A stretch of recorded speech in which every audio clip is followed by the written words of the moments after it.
Buenas noches, amigos y amigas, ¿qué tal? Bienvenidos y bienvenidas. Estamos en Gente Ve Opiniones.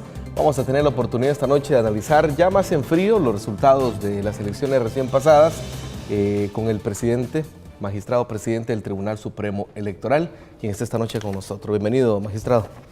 No, gracias y un saludo a los televidentes de Gente Ve, ¿verdad? Y esperamos de que poder cumplir con todos sus requerimientos y todas sus preguntas. Listo, vamos a comenzar con una nota que ha preparado el equipo de prensa. Adelante.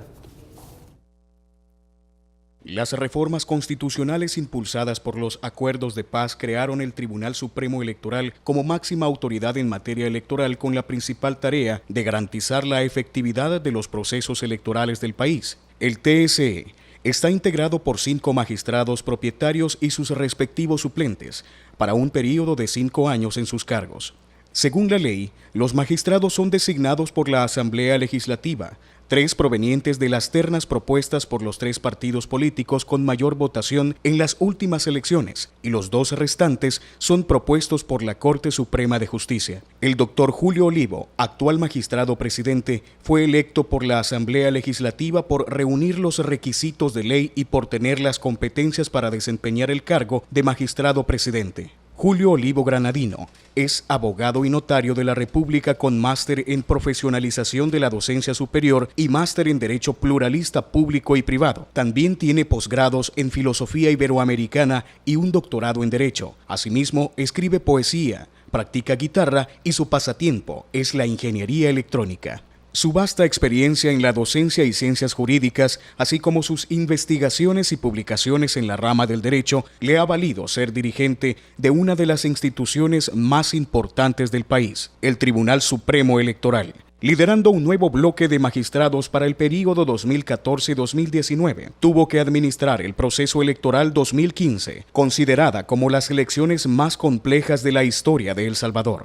A partir de este año, los consejos municipales electos son pluripartidistas y para su asignación se utilizó la fórmula de cocientes y residuos, que representa conteo más detallado. A 3 meses de las elecciones, cuando éstas ya habían sido convocadas, la Sala de lo Constitucional de la Corte Suprema de Justicia impuso el uso del voto cruzado, siendo esta la 5ª forma de votación para elegir diputaciones. También la ciudadanía eligió por primera vez a sus representantes en el Parlamento Centroamericano, así como los nuevos diputados y diputadas para la Asamblea Legislativa y los consejos municipales. Pese a todas estas complejidades y los ataques y campañas de desprestigio en contra de la administración del doctor Olivo, el organismo colegiado ha contado con el respaldo de las instituciones nacionales e internacionales involucradas en el proceso electoral, el cual ha concluido con el escrutinio final para elegir a los nuevos funcionarios para diputaciones, parlacen y consejos municipales.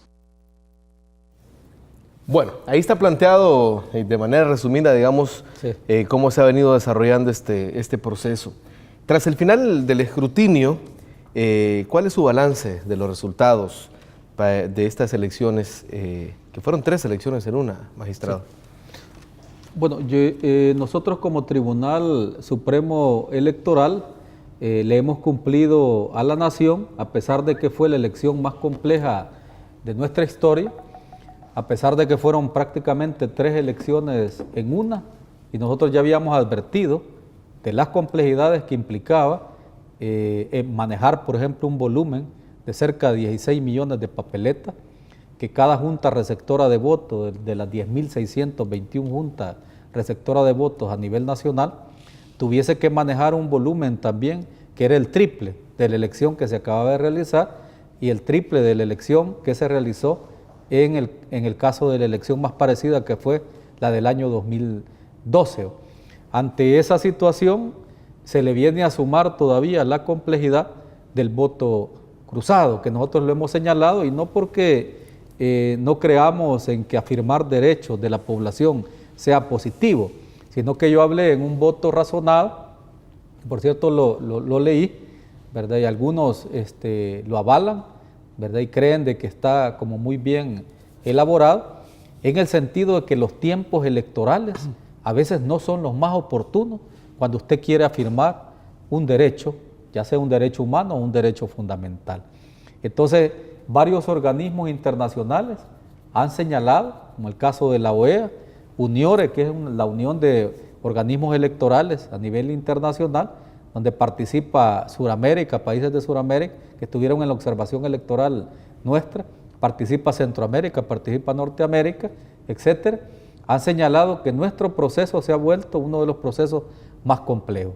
Entonces, esa es una de las grandes lecciones aprendidas, ¿no? Esa es una de las grandes lecciones aprendidas, pero yo creo que la lectura positiva, a pesar de toda una campaña que hay en contra del mismo Tribunal Supremo Electoral, que puede tener también como algunas lecturas, es decir, si usted de alguna manera trata de minimizar las resoluciones de la máxima autoridad en materia electoral, eso tiene su explicación, en el sentido de que yo lo que quiero es prevenir que si yo salgo mal en esa elección, desacreditar al tribunal porque su palabra, sus resoluciones no son tan valiosas, digamos eso de parte de más de algún partido político que pudo estar pensado.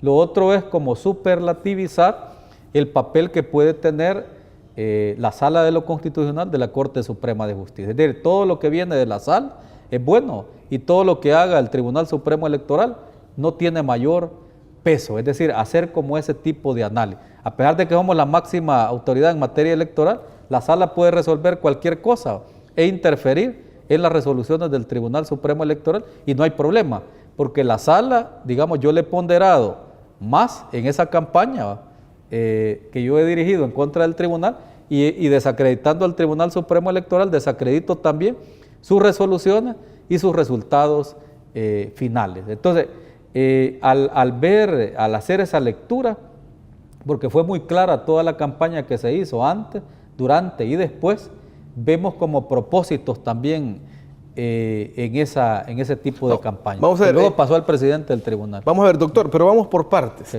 Me gustaría que analizáramos, y desde la óptica muy propia del tribunal, de ustedes como ente colegiado, cómo se sienten con el desarrollo del proceso electoral. Sí. Sabemos que todavía no ha terminado, porque estamos en la etapa de resolver las impugnaciones y todo esto, pero sí, hasta el momento, ¿cómo se sienten de cómo se desarrolló el proceso desde su etapa previa, no solo el día de las elecciones? Sí, bueno, como le digo, el proceso ha sido el proceso más complejo, una de las elecciones más complejas de la historia. De hecho, usted ha tenido otros magistrados, panelistas de acá, por ejemplo, el magistrado Cardosa, que fue secretario del tribunal, y otros magistrados que han vivido otras experiencias electorales, aún las personas que han vivido otra experiencia electoral no encuentran ningún tipo de parangón en relación a las complejidades que ha tenido este proceso. Son sui generis. Con el agravante, perdón, que tal vez uno como ciudadano y nosotros como comunicadores nos sentíamos, teníamos fresca la última elección, así es, que había sido una elección de las más sencillas, solo para presidente de la República y vicepresidente de la República, donde los resultados habían sido inmediatos. Sí, sí. Entonces, digamos que la ciudadanía tenía, como agravante, esa experiencia bien fresca de que los resultados habían sido inmediatos, pero sin echar a cuenta la complejidad del asunto, ¿no? Sí, es decir, nosotros ya habíamos advertido que en vista de que la elección era mucho más compleja, los resultados electorales se iban a tardar más en ser difundidos a la población. Claro. Eso lo teníamos claro. Incluso yo planteaba el binomio entre que si yo escojo entre un bien jurídico de veracidad de los resultados y escojo velocidad, yo me quedo con veracidad frente a velocidad. Porque lo más importante es de que los resultados sean transparentes, que los resultados sean confiables y además, yo decía, irrefutables. Cosa de que ahora que hemos dado los resultados finales, que fue una tarea, si usted se fija, titánica, ¿verdad? Porque hasta aún en el escrutinio final vimos de alguna manera cómo más de algunos partidos políticos trataban de obstaculizar el trabajo de las mesas. Es decir, esa composición de las mesas, esa composición de las juntas receptoras de votos con los partidos políticos, ahí se ve las contradicciones, que algunas hay que entenderlo desde alguna teoría dialéctica de las contradicciones, que son normales, igual que las contradicciones al interior del Tribunal Supremo Electoral, y son normales mientras estas no lleguen a desbordarse, por ejemplo, en conatos de violencia, que incluso tuvimos en el caso del escrutinio final, en más de alguna mesa, que ustedes lo pudieron presenciar, y cuando ya llega a ser insostenible, al grado tal de que el Tribunal Supremo Electoral en pleno tiene que acudir a esa mesa, que fue el caso de la mesa número 6, porque ya las cosas se habían salido de sus aspectos de normalidad, y tiene que intervenir el tribunal, sentarnos, tratar de ir con ellos prácticamente dictándoles la plana para que pudieran resolver sobre las actas de Mexicano, que de hecho era un volumen bastante considerable de trabajo el que tenía esta mesa, y eso además agravaba la situación. Pero en términos generales, le diría, hemos administrado la elección más compleja de la historia, una de las elecciones más complejas de la historia. No hubo un solo paquete electoral que no llegara hasta cada uno de los 1.595 centros de votación y llegara a cada una de las 10.621 juntas receptoras de voto. Aunque a alguna gente no le guste el parangón con respecto a la elección del 2012, que solo fueron 2 elecciones, sin tanta complejidad como estas, de voto cruzado, etcétera, etcétera, aunque había preferencia, en un centro de votación, dos JRB, el caso de San Lorenzo y San Miguel Tepezonte, no se pudo realizar la elección. Es decir, porque habían denuncias, y eso lo saben, digamos, la población, habían una serie de conflictividades. Se denunciaba que habían votantes que estaban viniendo de otros lugares, y eso llevó al tribunal, o más bien a esa comunidad de Tepezontes y San Lorenzo, a no poder realizar la elección. Imagínense que eso nos hubiera pasado también a nosotros. O sea, la campaña de desprestigio hubiera sido mayor. Sin embargo, en aquel momento no se hizo ningún tipo de campaña. Y aún el Tribunal Supremo Electoral, el anterior, sacó un comunicado en los periódicos convocando, si no me equivoco, para el día 18 de marzo. Es decir, 17 días después del 1 de marzo, realizaron esa elección. Es decir, invertir nuevamente recursos para realizar esas 2 elecciones que no se habían podido realizar el 1 de marzo. Imagínense que nos hubiera sucedido a nosotros eso, pero no nos sucedió. Si quieren, no sucedió nada de eso. Sin embargo, se ha montado toda una campaña en contra del tribunal, ¿verdad?, por los errores que se cometieron en el caso de la divulgación de los datos, ¿verdad?, porque estaba mala la base de datos, no se pudieron divulgar resultados, ¿sí? Por todo eso se achaca que toda la transmisión no funcionó, pese a que recibimos 267,000 actas, que fueron la base para la cual, por medio de la cual los partidos políticos se declaraban vencedores o perdedores. Entonces, de ahí que el balance, pese a las fallas, que hay que aceptarlo, que hubieron, incluso en cuanto, yo soy muy transparente en eso, en cuanto a la instalación incluso de la JRB, si usted se recuerda, se tardaron en instalarse. ¿Por qué se tardaron? Porque hoy tenían que contar, ¿no? Antes contaban 500 papeletas, hoy se contaban 1.500 papeletas. Súmele las actas también que tenían que contar, que solo para parlamentos centroamericanos eran 14 actas, porque hoy usted, debido a esa manera de votar nueva, ¿verdad?, que era el voto cruzado, aunque a algunos no les gusta, ¿qué sucedía? Por el sistema que se adoptó vía la aclaración también de la Sala de lo Constitucional, que esa es otra resolución que la pidieron varios partidos políticos, entre ellos Arena, PDC y PCN, con esa aclaración sobre la unidad del voto, se recuerda la famosa unidad del voto, ese sistema lo que posibilita es, además de la complejidad que ya significa el voto cruzado, implicó que se tuvieran que agregar 8 folios más. O sea que había un folio A tradicional, era un acta, ¿sí?, tamaño, si quieren, carta o tamaño físico. Además de esa acta, usted agregaba 8 folios más, que le llamamos folios numerales. Y entonces esos 8 folios más era para que la gente pudiera consignar el voto cruzado. En cada junta receptora. En cada acta, en cada junta receptora de votos. Entonces, pero suma esas 8 actas más el folio que ya existía, el folio B, el folio C, el folio D y el folio F, para consignar las preferencias. Porque ahora tiene un sistema en donde tenemos preferencias para determinar el orden de la lista que va a ocupar cada candidato en cada partido político, de la lista o de la famosa planilla, además de las preferencias que tuvieron en el 2012, hoy las tuvimos también, pero súmele lo que era el voto cruzado también. ¿Sí? Entonces, donde usted puede votar por diferentes candidatos o podía votar por diferentes candidatos de diferentes partidos políticos. Entonces, cuente cuántos folios tenían que contar, además, por cada votante. Estamos hablando de esta cantidad de folios, de los 8 folios. Entonces, eso representaba un manejo que ya ha sido advertido también por organismos internacionales, por observadores internacionales, como parte de las complejidades de este proceso de votación. Entonces, decirles que incluso en los diagnósticos que yo tengo y que tuve el día siguiente de la elección, esa era una de las causales por las cuales las mesas se habían instalado tarde, porque incluso los mismos miembros de la JRB se tardaron en votar con el nuevo sistema. Entonces, imagínense cuánto se iba a tardar también cada ciudadano en ejercer el sufragio. Pero pese a todo eso, como le digo, no faltó un solo paquete electoral en cada uno de los centros de votación. Es decir, vamos a ver, para que nos entienda la ciudadanía, cuando usted hacía bien claramente ponía en la balanza los dos aspectos, calidad de resultados, calidad de datos versus velocidad, ¿ustedes se sienten entonces satisfechos de la calidad de datos que se está dando a la población?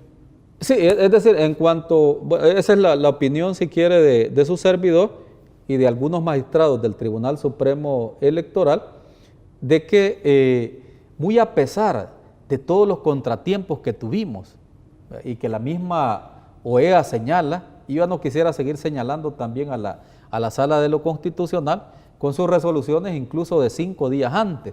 Eso lo menciona la OEA, es decir, no lo está diciendo Julio Olivo, y es un hito en la historia también que la Organización de Estados Americanos se meta a mencionar en 2 ocasiones, en 2 de sus resoluciones, ¿verdad?, el tema de Sala de lo Constitucional, de resoluciones de última hora, y eso es conocido a nivel mundial. Yo digo, pese a todos esos contratiempos, porque el proceso ya era complejo, por eso nosotros señalábamos, ¿por qué agregarle una complejidad más?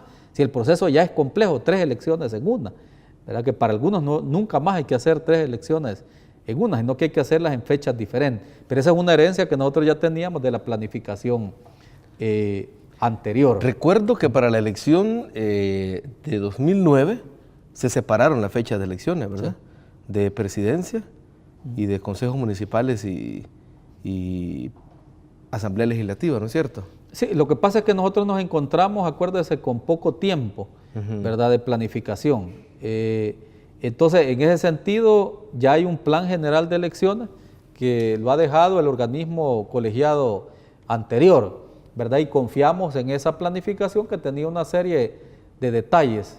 Por ejemplo, para el magistrado presidente no era muy gracioso, por ejemplo, que convocáramos a la elección el día 31 de octubre, cuando es el día digamos, de los brujos, de la bruja. Sí. Entonces, detalles así de fechas concretas, por ejemplo, tuvimos que cambiar una fecha de la presentación de planillas a Parlamento Centroamericano, porque a partir de eso podíamos contar con una imprenta. Imagínense que no había una imprenta en el país que fuese capaz de manejar un volumen de cerca de 16 millones de papeletas. Esa fue la primera complejidad con la que nos enfrentamos, ¿sí?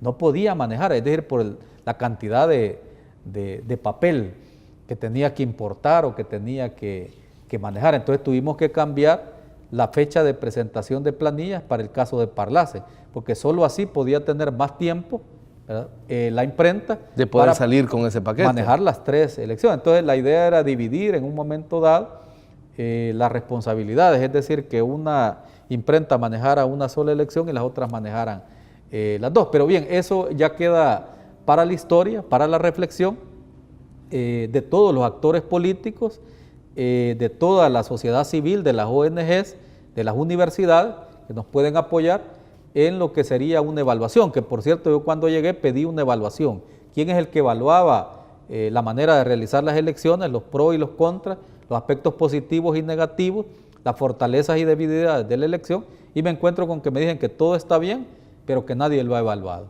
Entonces, ¿cómo es posible que todo esté bien si nadie ha realizado una evaluación de lo que se hace o no se hace, incluso de la parte técnica, que implicaba la misma transmisión, que es donde hubieron detalles en esa parte de la transmisión, las fallas principales, a pesar de que son técnicos experimentados, ¿verdad?, en elecciones. Ahora, sin afán de continuar con esa discusión con la Sala de lo Constitucional, pero al final, ¿cuál era la intención de la Sala de hacer esta resolución que declaró inconstitucional el inciso del artículo 185 del Código Electoral que avalaba el voto cruzado? ¿Cuál era la intención al final, sobre todo hacerlo a tan corto tiempo?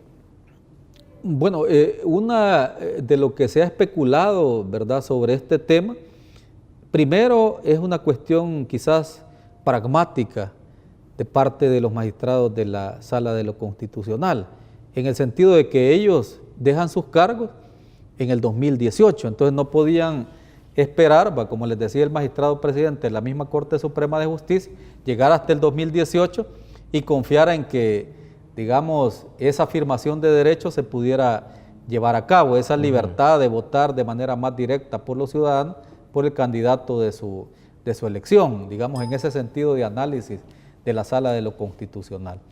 Lo otro entiendo yo de que obedece a ciertas presiones también políticas, a ciertas presiones porque se aplicara cuanto antes esa manera de votar cruzada. Por eso la necesidad de expulsar, ¿verdad?, ese literal de la disposición que usted menciona, porque nuestro código electoral prohibía que se votara de manera cruzada. Entonces eso, la Sala de lo Constitucional es el legislador negativo y entonces se encarga de expulsar las normas que considere que son contrarias a la Constitución de la República o contrarias a derechos fundamentales cuando se trata de inconstitucionalidades.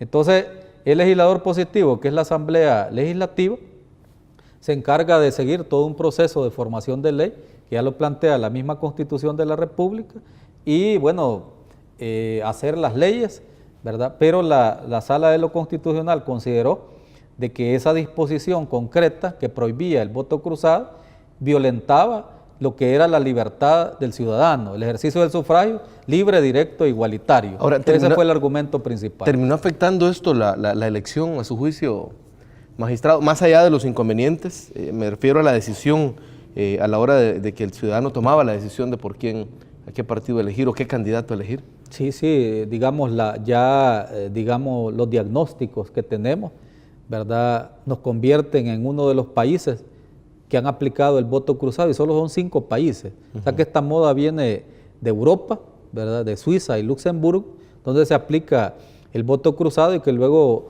por ejemplo, tenemos nuestro vecino Honduras, que lo ha aplicado incluso con muchos problemas también, con muchos fracasos también en el sistema, pero con la diferencia de que en el modelo hondureño eliminaron las banderas. Entonces hay un voto cruzado puro. Nosotros lo que tenemos es un sistema mixto porque hay que decirlo. La institucionalidad en El Salvador, desde la firma de los acuerdos de paz, nos guste o no nos guste, ha sido propiciada por instituciones que se llaman partidos políticos. Y yo creo que esa pista la tenía la Sala de lo Constitucional, aunque a veces se separa de los hechos sociales, recordarle a la Sala que los hechos sociales son fuente también de derecho, claro, y a veces la inobservamos, a veces no hacemos las lecturas también políticas porque queremos hacer un análisis netamente lógico, formal de la norma. Entonces ahí es donde nos perdemos. No hemos sido capaces de leer adecuadamente lo que nos dice la realidad.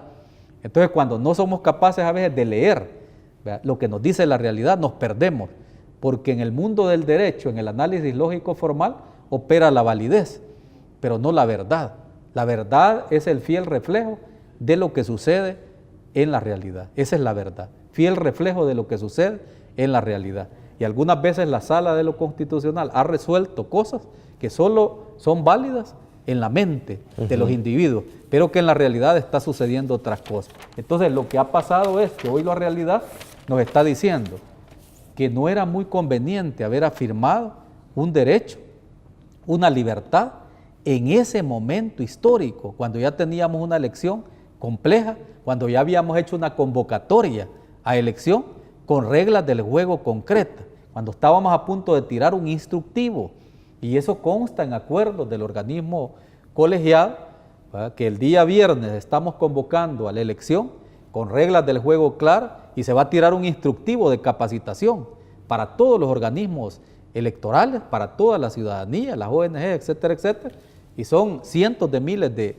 estos instructivos y tuvimos que detener esos instructivos porque hoy había que agregar una nueva manera de votar. Imagínense la complejidad que significó eso. Del viernes al lunes ya habíamos cambiado las reglas del juego. Entonces yo creo que lo aceptemos o no lo aceptemos, este tema vino a complicar, ¿verdad?, la elección. Y como le digo, de repente a Julio Olivo se le hace toda una campaña, pero los partidos políticos, oiga bien, se han sincerado delante de nosotros, en reuniones con el colegiado. Y no hay uno solo, al menos en las reuniones con nosotros, que haya dicho de que el voto cruzado no nos vino a complicar. De hecho, ya el sistema de voto por preferencia había traído problemas en la elección 2012, problemas que lo saben muy bien los partidos políticos y que a veces no se lo dicen a la población. Magistrado presidente, los partidos, me decía usted, los partidos políticos están conscientes de esta situación de complejidad que vino a traer esta resolución entonces. De hecho, fíjese que es curioso, porque algunos partidos políticos que habían abanderado el voto cruzado, ahora salen diciendo con los resultados que han obtenido que el voto cruzado le ha desfavorecido a los partidos pequeños. Ahora lo vienen a descubrir cuando eso nosotros ya teníamos diagnóstico, ya teníamos diagnóstico de algunos analistas y de universidades, de que los perdedores iban a ser los partidos pequeños. Pero muchas veces a los partidos les cuesta aceptar este tipo de análisis académico, ¿no? La realidad es esa verdad que se le impone a ustedes y a veces duele. ¿Va? Dice, ¿cómo se llama Serrat? Que nunca es triste la verdad, lo que no tiene remedio. Entonces eso es lo que está pasando. Mire lo que dice el informe, hay 2 informes de la OEA, ¿verdad?, que son interesantes en este sentido. Y dice el 16 de marzo, a pesar de que señala también falencias del Tribunal Supremo Electoral, que nosotros al final terminamos aceptándolo, dice en el párrafo 3 del informe del 16 de marzo de 2015, no obstante las serias dificultades manifestadas en el marco del proceso, son un llamado de atención que debe conducir a emprender con urgencia reformas legislativas en materia electoral. Recuerden que no tuvimos un decreto de la Asamblea Legislativa sobre el voto cruzado. Quédese mediante acuerdos de las fuerzas políticas, simplifiquen el sistema de emisión del voto y faciliten la consolidación pronta de resultados electorales. Es decir, de momento no hay ley para eso. No hay ley, ¿verdad? Y en el informe anterior, ¿verdad? En el informe anterior se decía, en el del 2 de marzo, que dice, la OEA comprobó en el terreno la capacitación deficiente de los miembros de JRB. ¿En manos de quién está la capacitación de la JRB? Nosotros formamos a los facilitadores, que se retrasó. ¿Por qué se retrasó? Porque teníamos que incluir la modalidad del voto cruzado, la modalidad del conteo, que llegó casi 15 días después de que la Asamblea no había emitido el decreto, y luego, ¿verdad?, con ese recurso de aclaración que hace la sala, se impuso un modelo o un sistema de cómo contar los votos en esa famosa unidad del voto, que implicó, además de agregar los folios que yo ya les señalaba, 8 folios más, que significó también mayor problemas para cada una de las JRB, también implicó más presupuesto, que si no hubiéramos administrado de manera correcta, de manera eficiente los fondos y tuviéramos ahorros en cada uno de los 15 programas, no hubiéramos podido suplir esa falencia. Pero dice, demora en el conteo de votos. ¿Por qué se demoraron? Por preferencias y también por voto cruzado. Es demasiado complejo y además porque no agregamos tecnología a cada una de las mesas. Recuerden que no obtuvimos los votos para contratar a una empresa que hubiese dado mayor agilidad en el conteo de votos en las mesas. No obtuvimos los votos porque no lo puede decidir eso el magistrado presidente con un voto. Hubiéramos podido agregar tecnología y no se pudo. Entonces dice, estos inconvenientes fueron consecuencias, dice la OEA, entre otros, de la introducción de la modalidad del voto cruzado una vez convocadas las elecciones y con el calendario electoral avanzado, de restricciones financieras y finalmente, y dice, del escaso tiempo de ejercicio de funciones del nuevo Tribunal Supremo Electoral. Nosotros no pedimos ser nombrados el 1 de agosto, sino que ciertas circunstancias, digamos, posibilitaron eso. No se previó, por ejemplo, alargar la fecha de las elecciones por la Asamblea Legislativa. Nosotros asumimos todos los retos en el corto tiempo que estaba señalado. Entonces, vea qué interesante. Primero dice, urgencia de reformas legislativas, acuerdos de las fuerzas políticas, dice la OEA, el 16 de marzo, que simplifiquen el sistema de emisión del voto y faciliten la consolidación pronta de resultados. O sea, Ahora, que lo bueno es que va a llamado. haber tiempo para hacer ese tipo de reformas, digo, pensando de aquí a futuro, ¿no? Tendríamos al 2018, si la Asamblea Legislativa no decide también otra situación. Ahora, pasando al momento en que nos encontramos en este proceso electoral, estamos en las últimas etapas. ¿En qué etapa justamente nos encontramos? Entiendo que, según el artículo 272 del Código Electoral, ya venció el plazo para presentar recursos de nulidad del escrutinio definitivo. ¿Se han resuelto algunos de estos recursos ya, doctor? Mire, el día de ayer, efectivamente, como usted lo señala, de acuerdo al artículo 272, las personas legitimadas por la ley, que en este caso son partidos políticos y candidatos, a través de sus representantes legales, pueden interponer el recurso de nulidad del escrutinio definitivo, porque el recurso de nulidad de la elección ya prescribió, y era 48 horas después de haber sido realizada la elección. Entonces quedaba a salvo el recurso de nulidad del escrutinio definitivo. Magistrado, tenemos una nota, me dice el equipo de producción, tenemos una nota que justamente habla de eso, que nos puede servir para comenzar esa etapa. Veamos la nota. Douglas Avilés llegó con varios documentos a la Secretaría del Tribunal Supremo Electoral, solicitando la nulidad de las elecciones para la circunscripción de San Salvador, aduciendo que faltan más de 150 actas por escrutar. Solo con incluir los datos de 158 actas que no han sido tabuladas por el Tribunal Supremo Electoral, es decir, no han sido procesadas, Cambio Democrático estaría obteniendo el escaño del departamento de San Salvador. El CD tiene un voto. Incluso señala que el último conteo realizado por el Tribunal Electoral el miércoles anterior es una cifra errada, la que dieron a Arena como ganador. Sorpresa, en la página del tribunal ahora aparece una ventaja de 65 votos del partido Arena, y todos se fueron de la DOE creyendo que Arena había conseguido el escaño por arriba de 85 votos. En tanto, candidatos a diputados de Gana, PCN y PDC aseguran haber obtenido más votos de los que reflejan las actas y que los dirigentes de su partido no defendieron en el escrutinio final. Incluso señalan que sus dirigentes ni les contestan hoy en día los teléfonos. Tuve la oportunidad de ser escuchado para ello, ¿verdad? El caso sí. ¿No lo escuchó? Bueno, definitivamente había una persona encargada con la cual llamábamos, pero no se contestaban los teléfonos. Si ponemos a pensar cuántos perdimos, le voy a contar nada más cuál es el problema grave. Todos aquellos votos directos al rostro de un solo candidato se fueron a la bandera.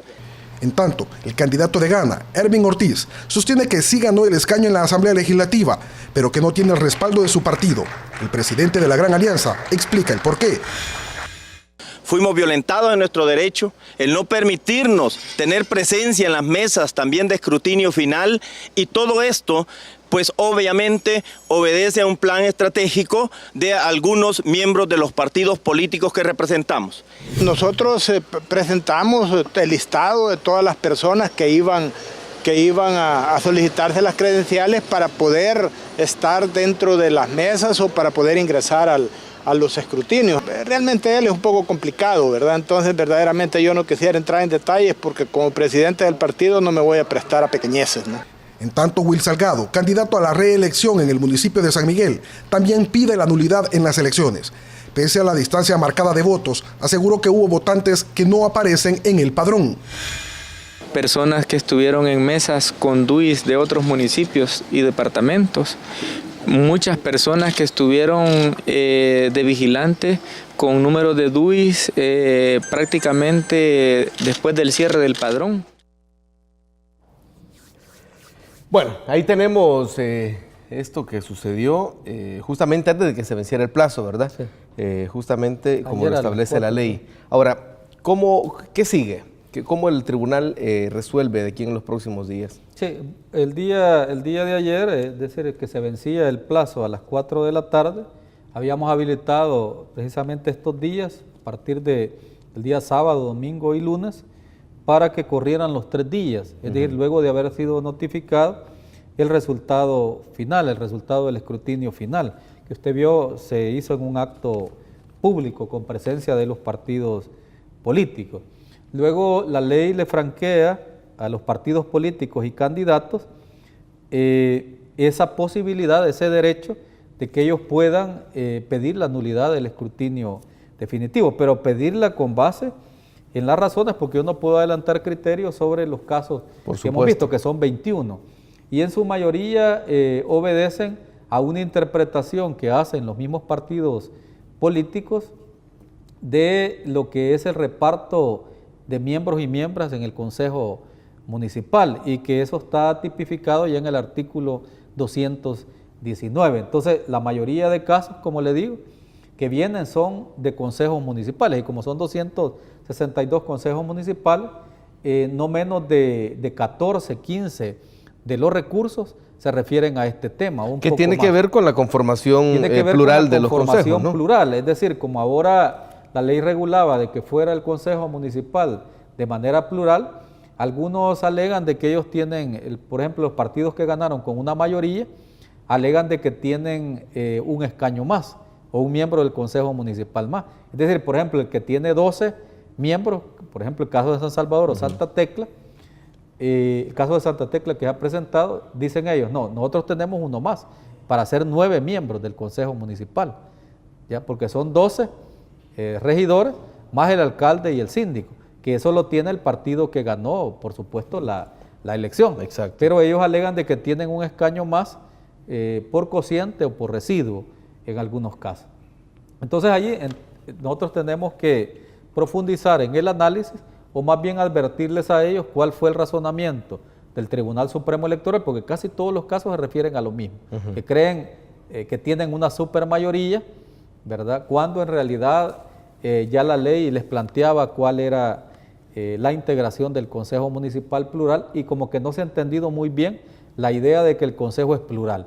Y tenemos la suerte para nuestra democracia de que hay consejos que quedaron integrados hasta por 4 partidos políticos. Miren qué interesante. Lo cual es todo un reto para la democracia nuestra, sí, sobre todo en la localidad. Pero digamos, ¿no? La mayoría la sigue teniendo el partido que obtuvo la alcaldía. Entonces eso no los detiene para aprobar presupuestos, etcétera, etcétera, con 8 miembros, por ejemplo, del Consejo Municipal. Entonces yo solo quería que me permitiera leer un poco el 272, que dice: el recurso de nulidad de escrutinio definitivo solo podrá interponerse ante el tribunal por los partidos políticos o coaliciones contendientes o candidatos y candidatos no partidarios, en su caso, por las causales siguientes. Letra A, por falta de notificación a los contendientes del lugar, día y hora de dicho escrutinio. B, por no haberse cumplido con el procedimiento previamente establecido en este código, el procedimiento del escrutinio.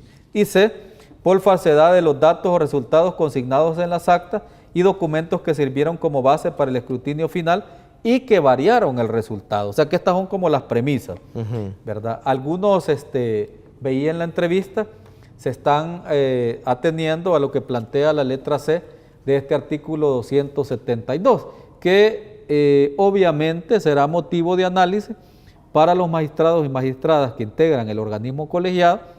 Primero, el procedimiento que sigue es admitir o no admitir, ¿verdad?, los recursos que se han presentado. Entonces, esa será la resolución que estaremos dando, y lo comunico desde ahora, a partir del día lunes. A partir del día lunes, ¿verdad? Porque en este caso son días hábiles, ¿verdad? Sí, a partir del día lunes nosotros estaremos dando la resolución. Luego de eso habrá que comunicarlo, tenemos 24 horas para comunicarlo a los partidos contendientes, ¿verdad?, a excepción del mismo partido que ha presentado el recurso, porque ellos ya manifestaron por escrito su opinión. Se le comunica también a la Fiscalía General de la República, al fiscal electoral, en este caso es la fiscal electoral, y luego se abre a prueba. Se abre a pruebas por un periodo de 72 horas, que serían 3 días, para luego, digamos, ahí por el jueves dar una resolución final. Así es de que nos llevamos la semana que viene todavía de vacaciones.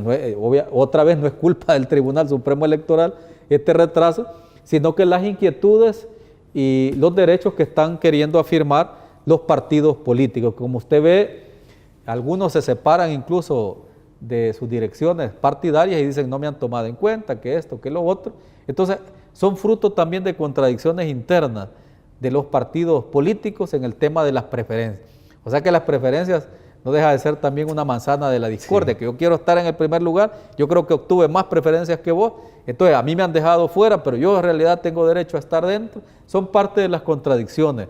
Cosas que ya están lejos de las atribuciones del tribunal, digamos, ¿no? El tribunal no se mete en esas contradicciones internas, los debates internos entre partidos políticos que ha generado este tema de las preferencias y del voto cruzado. Nuestra potestad es de administrar la justicia electoral y queremos que se respete esa justicia electoral que nosotros administramos y la última palabra también en materia electoral que nosotros la tenemos, y obviamente tomaremos esas decisiones, analizaremos los casos que se han presentado y afirmaremos los derechos que haya que afirmarse y explicaremos también, fundamentaremos nuestra resolución en aquellos casos que no proceden, ¿verdad? Se declaran improcedentes. ¿Qué sigue después, doctor? Después sería de declarar en firme los resultados de esta elección, mandar a publicar ese edicto, ¿verdad?, en el diario oficial y los periódicos de mayor circulación nacional, y una vez declarado en firme, pasamos al evento de la entrega de credenciales. Ahí es donde no deja de sonar un poco contradictorio cuando algunos partidos políticos dirigieron una campaña en contra del Tribunal Supremo Electoral y nosotros les vamos a entregar la credencial. Cuando hablamos mal de nuestra casa o de la autoridad electoral, luego vamos a ir a recibir nuestra credencial, que nos va a legitimar y nos va a legalizar la toma de posesión el primero. Hubo toda una campaña, doctor, en contra del Tribunal Supremo Electoral y específicamente sobre su persona. ¿Cómo interpreta esta campaña a la que fue sometida la institucionalidad del Tribunal Supremo Electoral? Fíjese que me estaba recordando en este momento de su programa algo que aprendí en la UNAM de México, en un módulo de psicología, en la maestría en docencia superior, algo que se llama miedo a la pérdida y miedo al ataque, ¿sí? En psicología, son miedos como normales, y ahorita estaba queriendo asociarlo con estos partidos políticos que dirigieron esta campaña y que en algunos casos se les salió de las manos, ¿no? Entonces, miedo a la pérdida, ¿ya? Es decir, miedo a que con un Tribunal Supremo Electoral, con otra composición y con más independencia, ellos pudieran perder, ¿ya? Es decir, porque no confiaban en el Tribunal Supremo Electoral, y es contradictorio porque los resultados que han obtenido, hoy se manifiestan triunfadores, algunos, triunfadores con un presidente que atacaron, y luego van a ir felices y contentos a traer su credencial. A traer su credencial, cuando tendría que ser una credencial también, bajo ese supuesto de la campaña, desprestigiada, fracasada, ¿ya? Y algunos adjetivos más que se atrevieron a utilizar. Entonces, yo solo señalar eso. Eso en psicología se llama miedo a la pérdida y miedo también al ataque. Entonces, yo creo que esos dos miedos se combinaron y produjeron como una explosión que se llegó a salir de las manos de parte de algunos funcionarios. Ahora, entiendo que, hubo partidos políticos que estaban jugando a dos o más bandas. Bueno, es decir, estaban haciendo la campaña de desprestigio, sí, estaban haciendo incluso actividades de calle, sí, pero sus representantes estaban dentro de las mesas trabajando. Sí, claro. Es decir, se jugaba a que sí se apoyaba, se jugaba con el sistema, pero se criticaba también Pero yo creo que era eso, digamos, algo así como, mire, presionemos a este Tribunal Supremo Electoral porque no confiamos en él para que nuestros resultados sean respetados. Y yo creo que nosotros hemos dado muestras de transparencia, muestras de objetividad, al grado tal de que, algunos partidos políticos no han presentado, los que más dirigían esa campaña no han presentado mayores objeciones, digámoslo de esa manera. Y más bien, los recursos que tenemos son fruto de esas contradicciones o fruto de las interpretaciones sobre las preferencias que yo creo haber obtenido, porque esa es una pugna interna. O sea, esa es la manzana de la discordia al interior de los partidos políticos, que yo me atrevería a señalar en un análisis de ciencia política, que esto va a traer consecuencias todavía mayores, consecuencias para la integración de la misma Asamblea Legislativa en ese tema. Consecuencias internas en los partidos políticos. Consecuencias internas que ya se están visualizando. Por ejemplo, mire, yo fui el más votado y por lo tanto tengo más derechos ya al interior.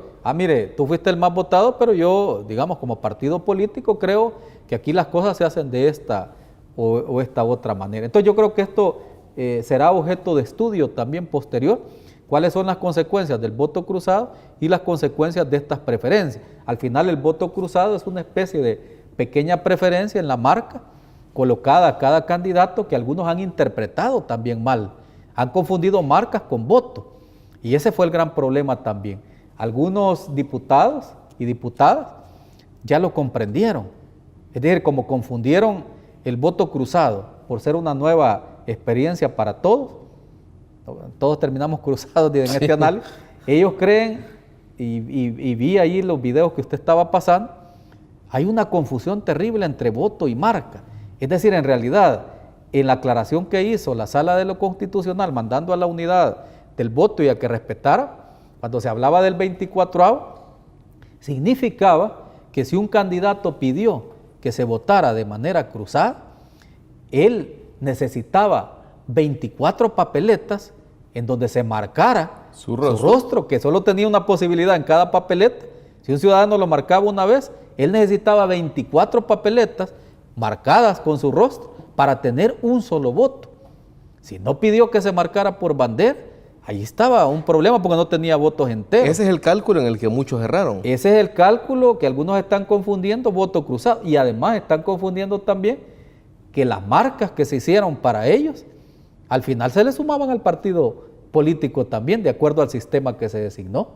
Y ese es el sistema de la unidad del voto y de la aclaración de la Sala de lo Constitucional, porque la Sala, ¿verdad?, no, digamos, transformó radicalmente el sistema, nuestro sistema de votación. Y digo, por esa importancia en la institucionalidad democrática de nuestro país que tienen los partidos políticos, aunque muchos se les ha atacado y vilipendiado, yo en lo que logro, digamos, ser objetivo en el análisis, fruto de los partidos políticos tenemos la gobernabilidad democrática que tenemos hasta ahora.